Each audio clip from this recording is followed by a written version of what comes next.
Aujourd'hui, je vous retrouve dans un épisode un petit peu différent de par sa forme que ce que l'on fait d'habitude, mais vous verrez que le fond y est. Alors, vous l'aurez vu au titre, aujourd'hui nous allons parler de la peur de parler en public, de comment être soi-même, de timidité, d'introversion, mais aussi un petit peu de neuroatypie. Alors, j'espère que cet épisode vous plaira. N'hésitez pas à me dire ce que vous en avez pensé.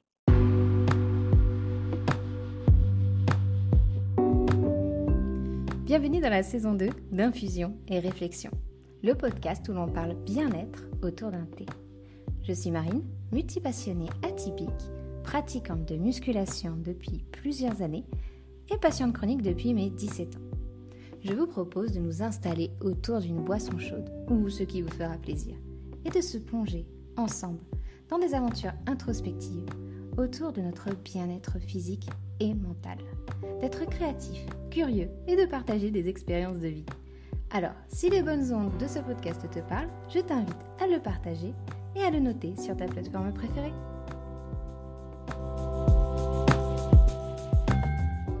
Je viens d'enregistrer un épisode de podcast pour ma série Créer sa voix. J'interviewe dedans une personne qui me parle du coup de son entreprise et de sa double activité.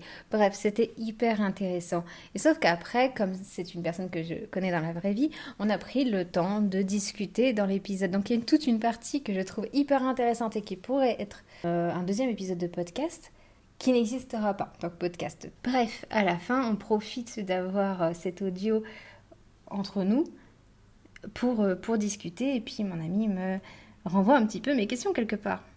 Et j'ai trouvé qu'on a soulevé au fur et à mesure, parce qu'on a fait ça un petit peu plus sous forme de salon de thé, qu'on a soulevé des points intéressants. Donc j'avais envie de les partager. Et, euh, et cette personne m'a un petit peu renvoyé mes questions, comme je vous disais. Donc qu'est-ce qui fait que sur YouTube, comment je m'organise, pourquoi, du comment je fais pour avoir l'air à l'aise, alors que souvent je parle d'anxiété sociale et on parle de quelqu'un qui me connaît dans la vraie vie. Et donc du coup, je me suis dit, mais c'est vrai que c'est un sujet que je n'ai pas vraiment approfondi. Je vous ai parlé souvent d'anxiété sociale, d'anxiété tout court, d'introversion. Et je vous ai jamais dit comment les gens pouvaient me percevoir à l'extérieur. Parce qu'à l'extérieur, apparemment, j'arrive vraiment à faire semblant. Ce qui est marrant, c'est que ça dépend des gens. En fait, ça dépend des gens. Il y a des gens qui vont me dire ça, et puis il y a des gens qui vont pas trouver du tout. Par exemple, dans le milieu professionnel, je trouve que mon anxiété sociale va beaucoup plus se voir. Les gens vont vraiment comprendre que je suis une personne introvertie aussi. Parce que ça va être sur du long terme. Parce que ça va vraiment être sur du long terme, tous les jours, 7 jours sur 7. Enfin, non, 7 jours sur 7 quand même pas. Mais 5 jours par semaine en moyenne, de 9h à 18h par exemple en moyenne, ou de 8h à 18h. Et donc il va y avoir des moments où normalement j'ai besoin de me recharger, où je peux pas. Où il y a la pause déjeuner aussi, que souvent quand on le fait avec plein de collègues, il y a plein de gens qui vont y prendre du plaisir et se recharger. Moi j'ai beau aimer mes collègues ou pas, enfin j'ai beau aimer mes collègues, ce que je veux dire, eh bien forcément, par contre, à côté, ça me prend beaucoup de batterie sociale. Et il y a des fois, du coup, j'arrive pas à parler, je regarde les gens déjeuner, discuter entre eux, et je passe vraiment peut-être pour une plante verte à côté, une personne vraiment très timide ou quelque chose comme ça, qui n'ose pas parler. Mais c'est aussi qu'à côté, moi, je suis épuisée. Je vous écoute, mais pour moi, comme je suis une personne introvertie, je me recharge pas en public. Je me décharge. Même avec des gens avec qui je me sens bien, je me décharge. Et du coup, bah, j'ai besoin en fait de moments seuls. Et du coup, quand moi, je vois mes amis en dehors, etc., et bien, entre-temps, j'ai eu des moments seuls. Et quand on parle d'amis aussi que j'ai connus dans le système scolaire, on va dire, de l'école d'architecture, il faut savoir que ça a été un des moments où j'ai été le plus à l'aise socialement dans un milieu scolaire et professionnel confondu. Parce que l'ambiance me convenait bien. Parce qu'on avait des moments de off, parce qu'on avait des moments pour se mettre à part, parce qu'il y a des moments où on était tous ensemble. Et il y avait tout un cycle de moments comme ça. Et le fait que ce soit aussi une grosse école, on pouvait à la fois être anonyme et pas tant que ça. Et du coup, en fait, le fait que ce soit une grosse école, on pouvait aussi du coup se retrouver entre personnes, entre guillemets atypiques, entre guillemets avec les mêmes intérêts, etc. Et on avait plus le choix, parce qu'avant j'ai connu des plus petites écoles, même s'il y avait des personnes sympas, il n'y avait pas forcément que des personnes avec qui on avait des atomes crochus, avec qui on était à l'aise. Et ça dépend vraiment, c'est très subjectif, ça ne veut pas dire que la personne en face est mauvaise ou doit se sentir mal jugée par nous, c'est juste qu'il y a des personnes avec qui le courant passe plus facilement que d'autres, avec qui on est plus à l'aise facilement. Et du coup, on peut paraître pour une personne qui reste un peu dans son coin quand il n'y a qu'une personne avec qui on ose parler dans la classe parce que voilà, on a très peu de personnes au final autour de nous. Et du coup, le microcosme est très restreint. En plus, si on est dans un environnement comme dans le système des études supérieures qui est très stressant. Bref, moi, c'était au final l'école d'archi où je me suis sentie le plus à l'aise dans ma vie, socialement, que ce soit dans un milieu scolaire et professionnel confondu. Je les mets ensemble parce que pour moi, il y a beaucoup de points communs. Même si un enfant est différent d'un adulte, tatati tatata, suivant l'âge, on peut regarder quand même que socialement, ce qui se passe, il y a quand même beaucoup de similitudes dans le milieu professionnel et scolaire. Et pas que socialement, mais bref. Et du coup, en fait, cette école me convenait bien parce qu'il y avait des moments de off, il y a des moments où on était tout seul à travailler dans son coin, des moments où on travaillait à plusieurs, des moments où tu avais le droit de mettre des écouteurs et de te mettre avec ton ordi dans ton coin et de manger dans ton coin parce que de toute façon, on faisait que bosser, etc. Donc socialement, c'était totalement accepté. On avait l'habitude de voir quelqu'un s'isoler pour travailler, se mettre charrette, comme on disait. Donc, il n'y avait pas de souci. Et puis, il y a plein de moments où on profitait tous ensemble. Et donc, ça faisait des vagues comme ça. Et du coup, pour les introvertis, je trouvais que c'était un milieu plus simple que le milieu professionnel.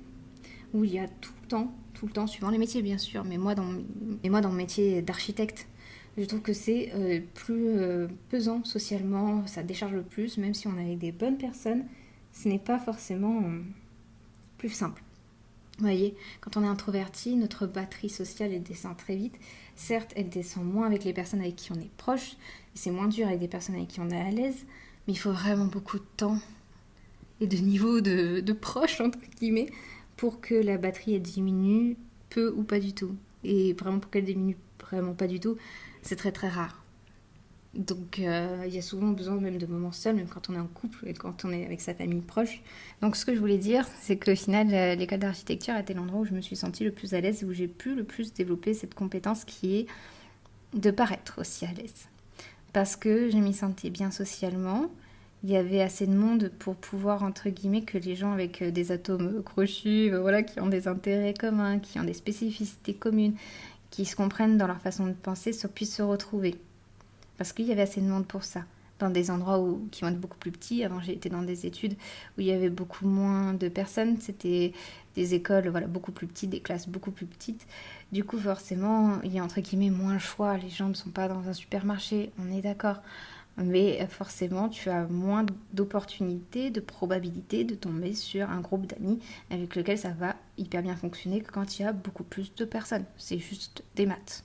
Et puis en plus, des fois, dans des milieux plus petits, des fois, l'ambiance peut être soit plus familiale, mais aussi la famille peut apporter des tensions, vous voyez ce que je veux dire. Donc il peut y avoir aussi plus de tensions.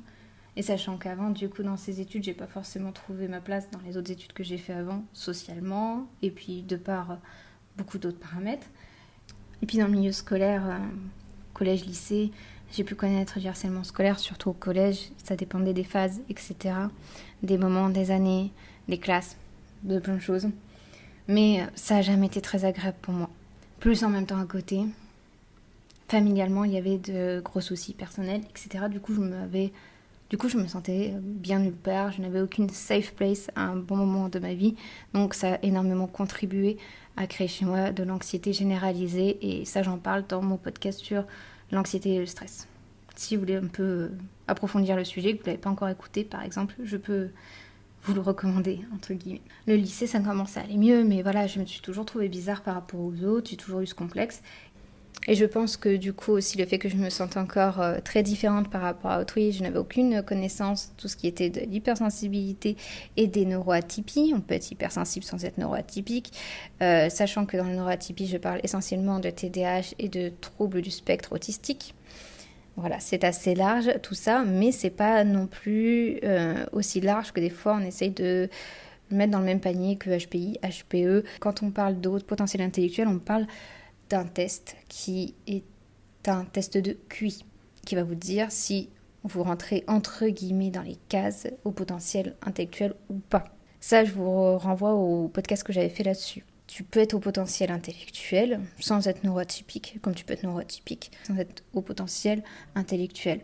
L'un n'engage pas l'autre. C'est juste que le point commun peut être cette sensation de décalage par rapport à la moyenne des gens parce qu'on a l'impression de penser différemment et pas forcément bien. Moi, je sais que de mon côté, j'ai souvent culpabilisé, au contraire, à trouver que je pensais bizarrement, à me demander comment les autres peuvent penser, Elle me trouvait bizarre par rapport aux autres et on me le faisait bien ressentir de toute façon. Alors, qu'est-ce qui était fait de ma croyance et qu'est-ce qui était fait des moqueries que j'ai pu recevoir depuis petite qui de la fout la poule, moi j'ai un peu ma petite idée, mais on peut pas en être certain non plus. Voilà. Parce que, étant donné que quand j'étais petite, ça ne me posait aucun problème, je n'avais pas conscience vraiment de ces différences, mais par contre que j'ai reçu des brimades parce que je paraissais différente, ça c'est réel. Mais bon, passons. Du coup, ce côté un petit peu, je fais semblant que socialement ça se passe bien, que j'ose porter mes projets en public, c'était vraiment pas inné. J'étais quelqu'un de très timide parce que j'avais l'impression justement qu'on se moquait de moi parce que j'étais bizarre. Donc j'osais pas parler en public, j'osais pas me montrer, je voulais me faire le plus discrète possible pour pas qu'on se moque de moi. C'était ma stratégie. Ça marchait pas forcément, spoiler alerte. Justement, quand tu es quelqu'un qui se met encore plus à part, on te remarque encore plus souvent et on se moque de toi pour ça. Mais repassons plus aux choses en tant qu'adulte, au moment où j'ai commencé à avoir conscience de ces choses-là et à, entre guillemets, je dis beaucoup entre guillemets encore une fois, les assumer. Et en fait, je pense que j'ai commencé à adopter la stratégie de j'ose me montrer telle que je suis encore en chemin. C'est vraiment énormément en chemin. D'autres vous diront, mais ça se voit pas du tout. D'autres me diront, mais oh, tu parles très bien en public. Et d'autres, tu es vraiment trop timide. Donc ça dépend vraiment des situations. C'est très situationnel et aussi de la durée dans le temps. C'est un facteur très important, la durée dans le temps. Je sais pas à quoi va ressembler ce podcast. Parce que généralement, je prépare un podcast pour pas partir dans tous les sens.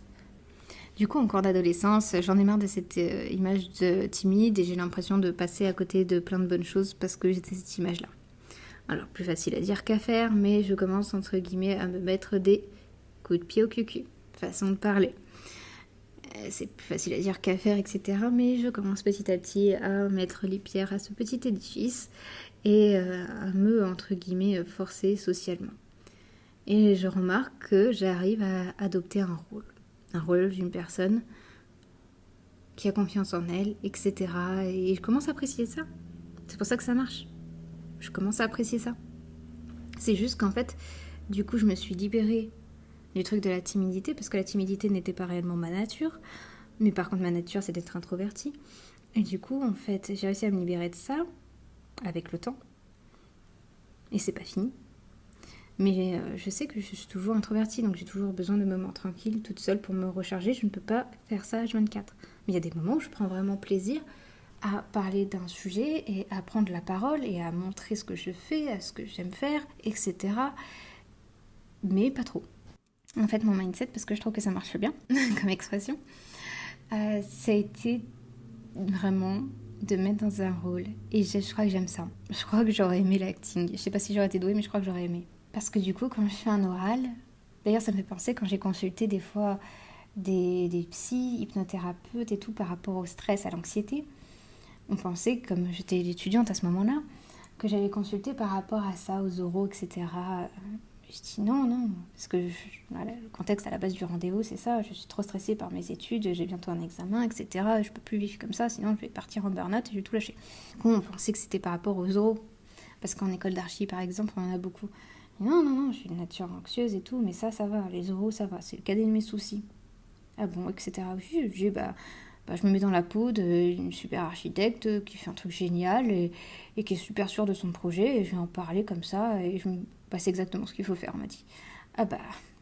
Écoutez, c'est ce qui m'est venu, et j'ai vu que ça a marché, mais en fait, c'est ce que je fais depuis le lycée, depuis après ce moment où j'ai réussi à faire des oraux facilement. Je joue un rôle, je joue la personne qui a confiance en elle. Et ça marche. Et je crois qu'à force, ça marche réellement. C'est pour ça que je vous en parle. Je pense qu'après, on finit par incarner ce qu'on joue. Donc c'est pour ça qu'au final, ça peut marcher dans un mauvais comme dans un très mauvais sens.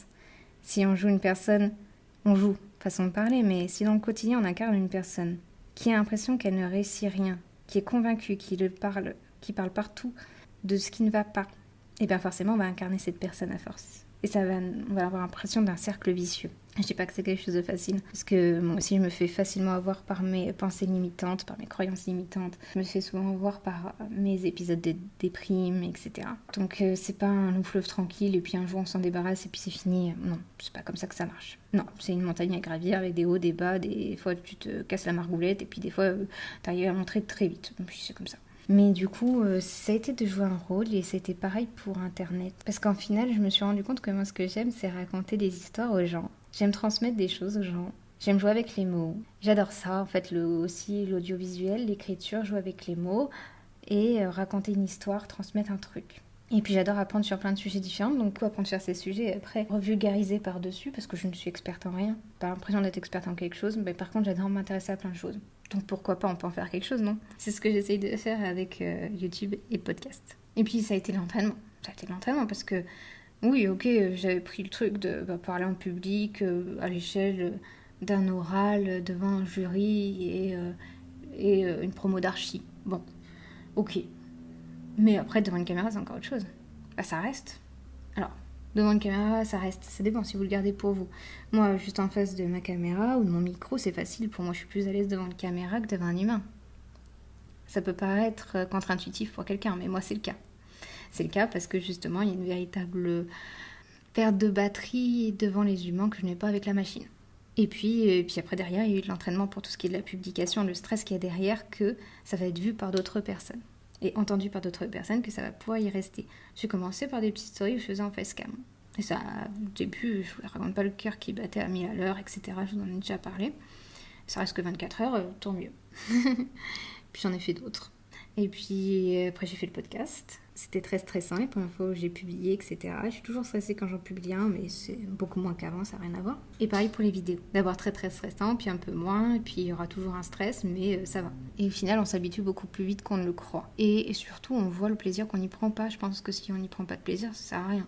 Ça sert à rien de pousser le truc. Par exemple, les réseaux sociaux, c'est pas vraiment quelque chose que j'adore. J'en consomme comme tout le monde, mais c'est pas quelque chose que j'aime particulièrement. Du coup, en fait, ça se voit, je suis pas forcément à fond pour la production et l'entretien de mes réseaux sociaux. Donc ça ne grandit pas tant que ça, parce que je sais très bien ce qu'il faudrait faire en termes de stratégie. Mais je n'ai pas forcément la motivation de mettre toute cette énergie là-dedans, parce que je préfère les formats longs. Et j'adore mettre mon énergie, par contre, dans les formats longs. Ça ne me dérange pas.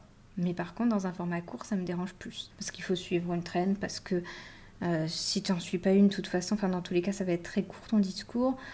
Ton discours va être très court, va devoir être tranché. Ou alors, des fois, ce que j'aime bien faire, c'est faire des trucs un peu plus poétiques, etc. Ou un peu plus d'une petite phrase d'information. Mais en tout cas, je peux pas faire la même chose que ce que je fais en format long. Parce que soit je vais devoir choisir un truc, enfin, je mets des extraits sinon. Mais moi, ça m'intéresse plus justement les réseaux sociaux dans le sens où voilà, je garde un lien avec les gens, c'est cool. Un lien plus quotidien qu'avec YouTube ou podcast. Donc ça c'est cool, on peut échanger plus facilement aussi avec les commentaires, les DM, réagir aux stories, tout ça, on peut garder un lien qui est sympa et qui est cool à développer. Je peux aussi prévenir des nouvelles sorties du podcast, etc. Ça c'est très, très stylé. Et ça m'intéresse beaucoup, ça peut aussi permettre de faire découvrir le contenu à de nouvelles personnes. Mais par contre, percer sur les réseaux sociaux pour percer sur les réseaux sociaux, c'est pas quelque chose qui est forcément une de mes passions. Donc j'arrive pas à y mettre forcément la vibe qu'il faut pour transmettre ce que j'ai envie de transmettre d'une certaine façon pour que ça fonctionne bien, etc. Ce que je voulais en dire, c'est qu'il faut que dans le fond ça vous plaise.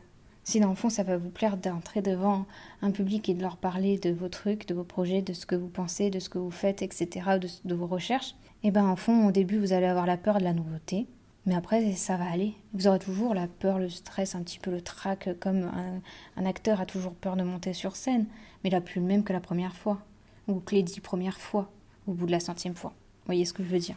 Du coup, il y aura toujours quand même le stress de la nouveauté, mais si dans le fond on y prend du plaisir, on sait qu'on croit en ce qu'on fait, ça va le faire. Je suis un peu tergiversée avec les réseaux sociaux, mais au final, le podcast et les vidéos, maintenant c'est un véritable plaisir. Certes, j'aurai toujours un stress parce que j'ai envie de bien faire et que je fais jamais assez bien, et puis normal, on évolue, on se trompe, etc.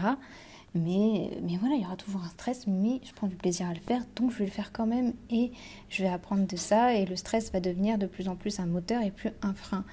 Mais au début, il aura fallu faire semblant que voilà. Mais c'est rigolo, c'est plaisant de faire semblant, vous voyez ce que je veux dire. Souvent dans mon podcast, je vous parle plutôt d'apprendre à se connaître, à s'assumer, etc. Et là, je vous parle de faire semblant, mais c'est bizarre quand même. Non, pas tellement, pas tant que ça.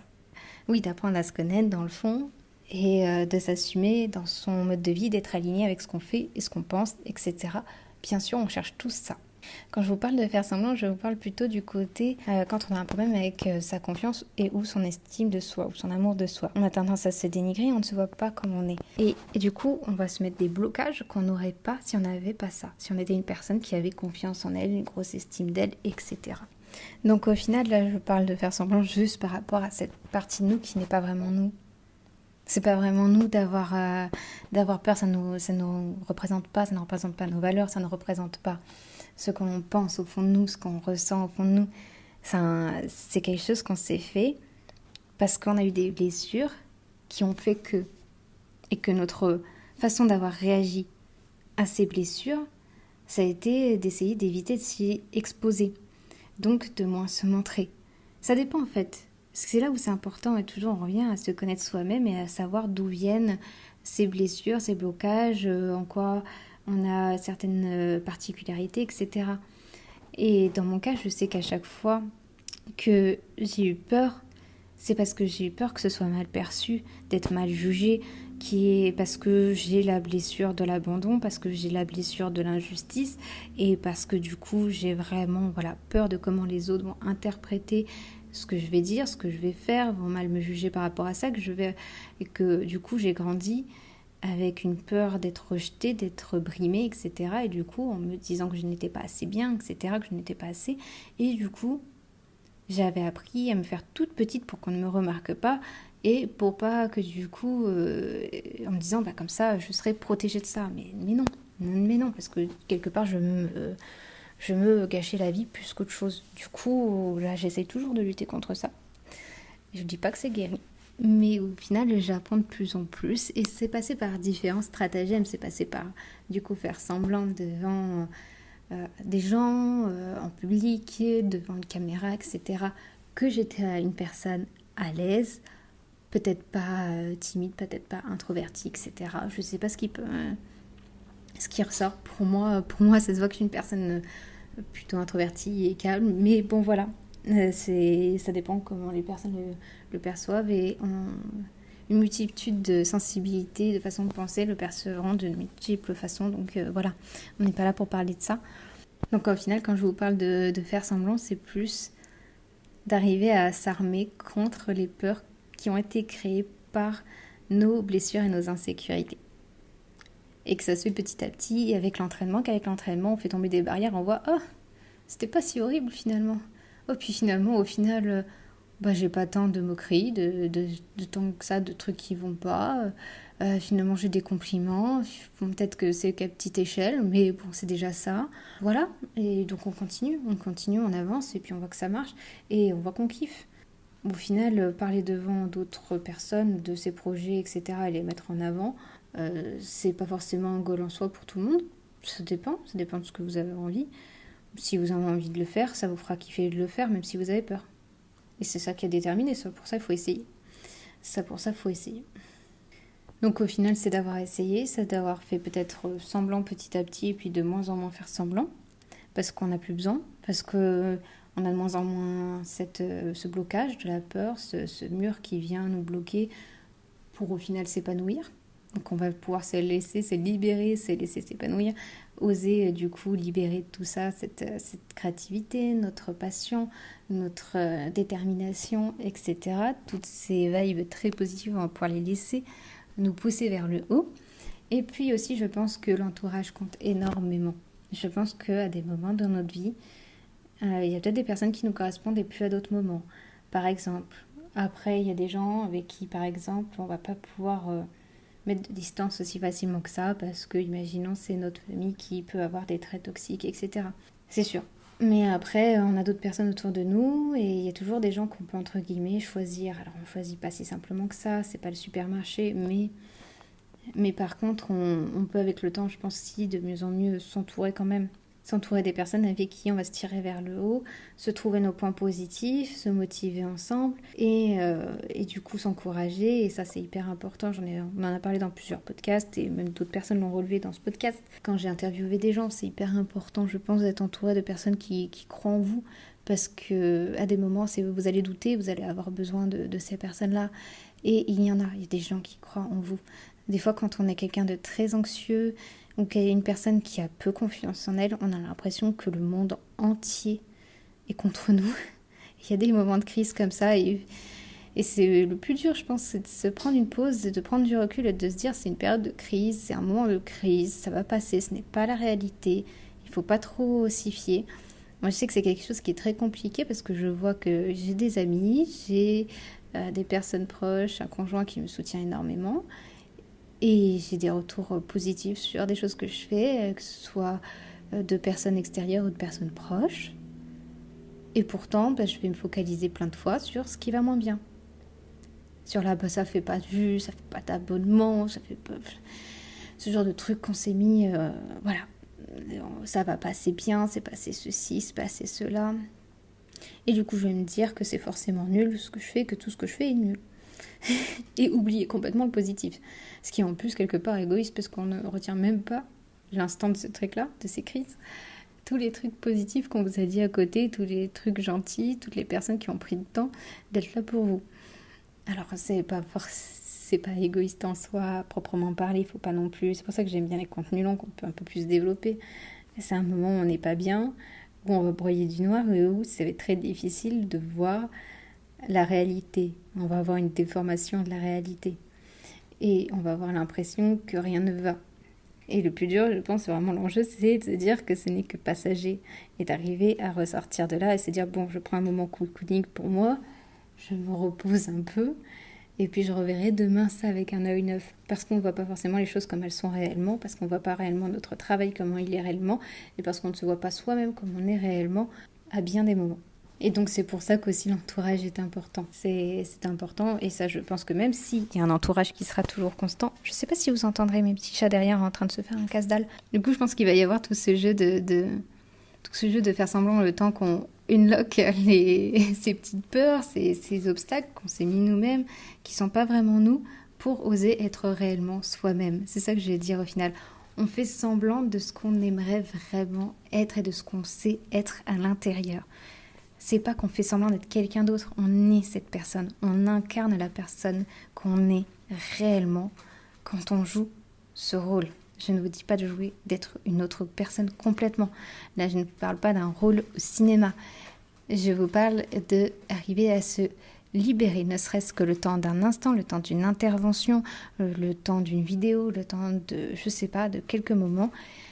De tout ce poids énorme, je le vois un peu comme des gros cailloux qu'on aurait mis dans un sac avec les années, avec des choses qui nous sont arrivées, des traumas, des embrouilles, plein de choses. On s'est rajouté des pierres en se disant maintenant j'ai peur de ça, j'ai peur de rencontrer de nouvelles personnes, j'ai peur de parler à de nouvelles personnes, maintenant j'ai peur de montrer ce que j'aime faire, de montrer mes passions et tout aux autres, de peur qu'ils se moquent de moi. Tout ça on l'a mis avec le temps et c'est pas vraiment nous. Repensons au nous d'avant, de quand on était peut-être... Vous savez le concept de l'enfant intérieur? Mais peut-être ça, cet enfant intérieur, s'il n'avait pas eu toutes ces pierres dans son sac à dos, qui est cet enfant intérieur sans toutes ces pierres dans le dos? Alors je dis pas que ça veut dire qu'il faut forcément être nostalgique d'une chose qu'on n'a pas connue en se disant « Oh mais ma vie elle serait si bien si j'avais pas eu toutes ces pierres dans le dos ».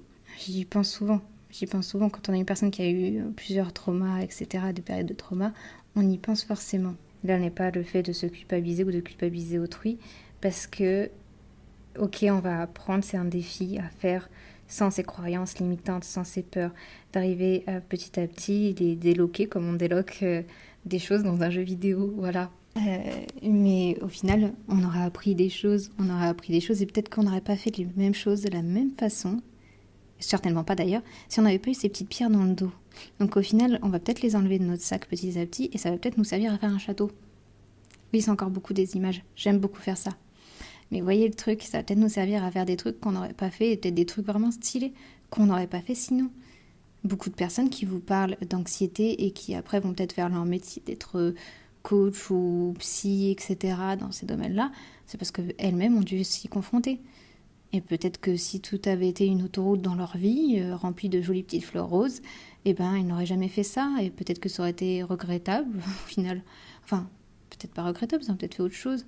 Mais peut-être que ces personnes, aujourd'hui, sont très heureuses de faire leur métier, de vivre de leur passion et de pouvoir aider d'autres personnes. Et peut-être qu'elles ne l'auraient pas fait, elles auraient fait les choses autrement, mais en tout cas, je pense que tous les chemins qu'on emprunte peuvent être bénéfiques, même s'ils paraissent difficiles. Ça ne veut pas dire qu'il faut être là à encenser les choses difficiles, les épreuves de la vie. Non, c'est juste qu'on peut trouver entre guillemets de la lumière partout. Tout est une question de nuance et d'équilibre, encore une fois. Il peut y avoir des bonnes choses à en tirer parce qu'on n'aurait pas pris ce chemin et que ça nous a permis de créer des choses qu'on n'aurait peut-être pas créées de cette manière-là.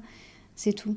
Et donc au final de ce chemin, on apprend beaucoup et on crée des nouvelles choses et ça va nous être bénéfique, ça va peut-être être bénéfique aussi à d'autres personnes, etc. Et on rejoint le système de l'Ikigai. Si vous n'avez pas écouté le podcast sur l'Ikigai, je vous invite à le faire.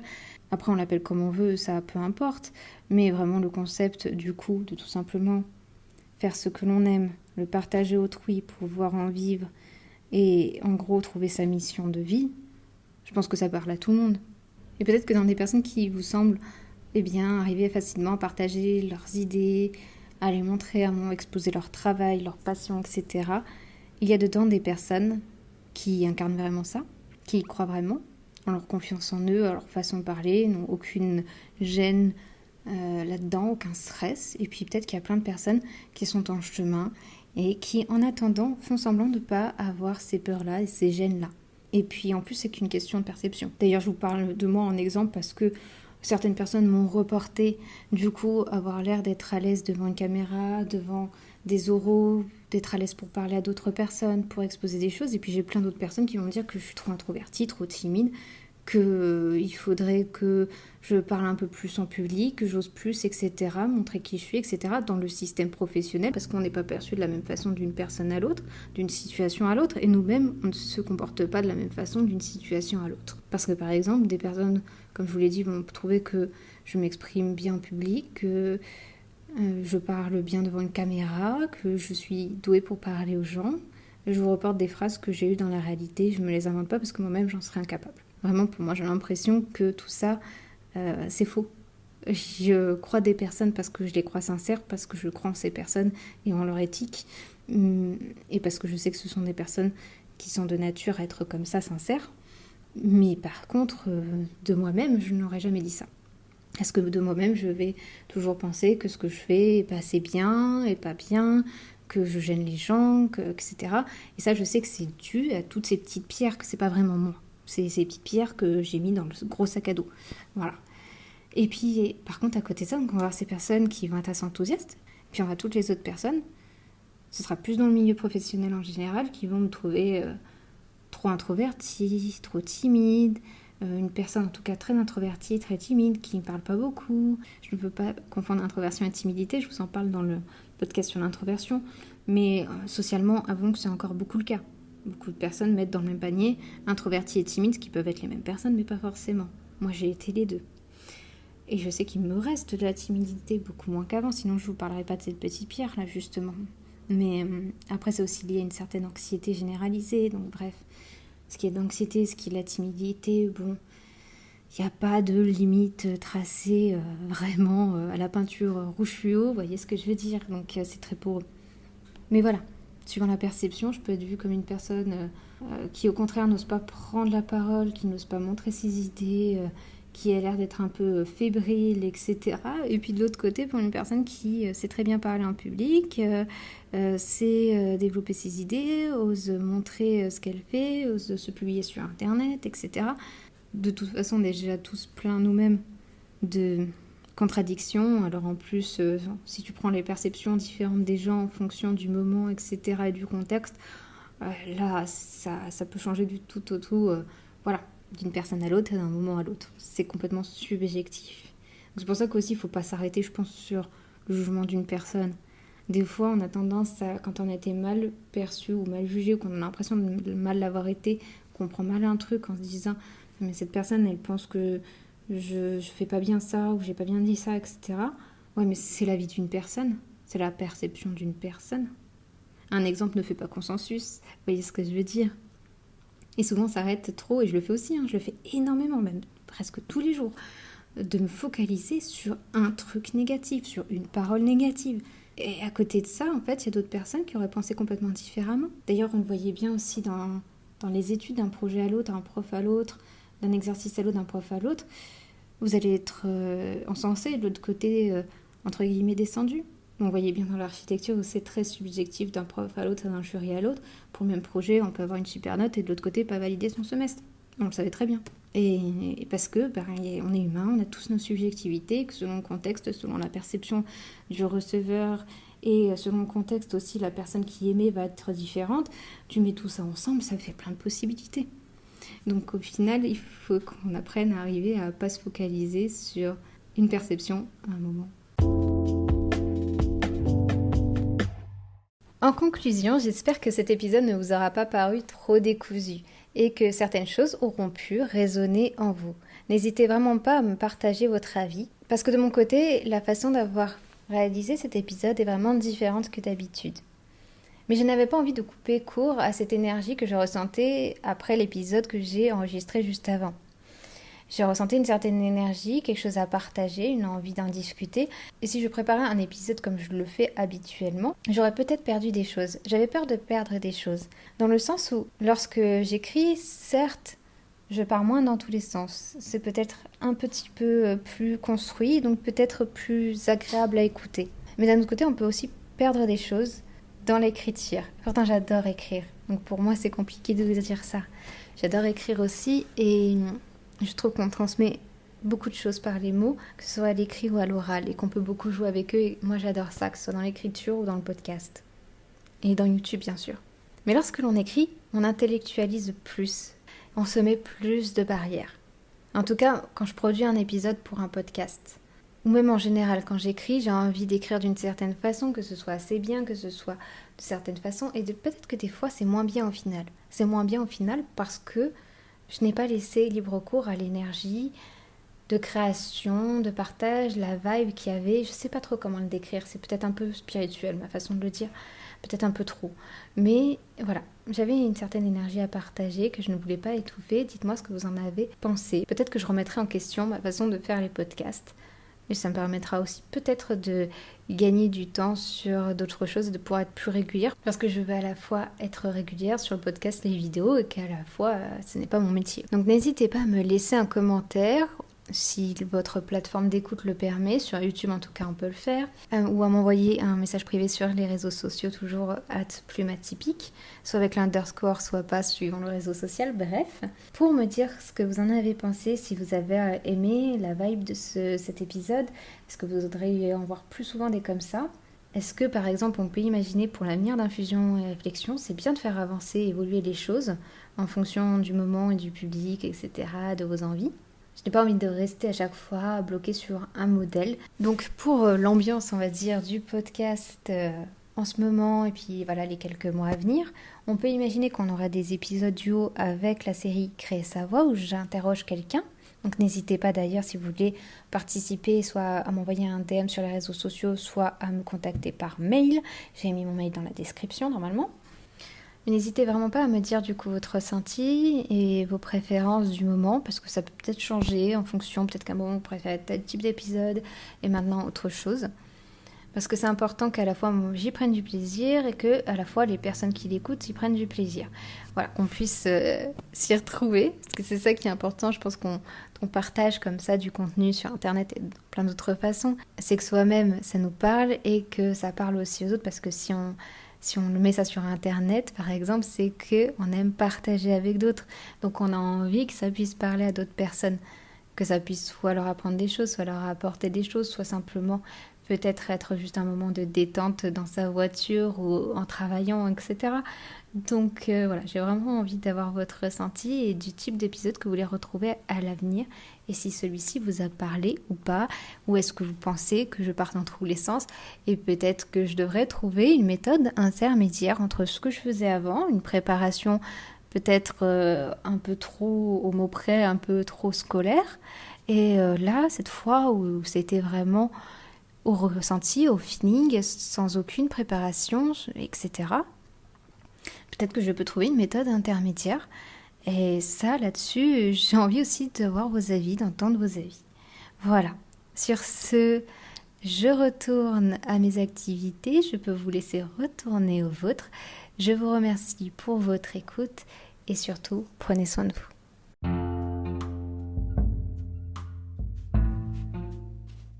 Cet épisode est à présent terminé. Je t'invite à t'abonner, à le partager et à le noter sur ta plateforme préférée. Si ce dernier t'a intéressé et si tu penses qu'il peut être utile à d'autres personnes.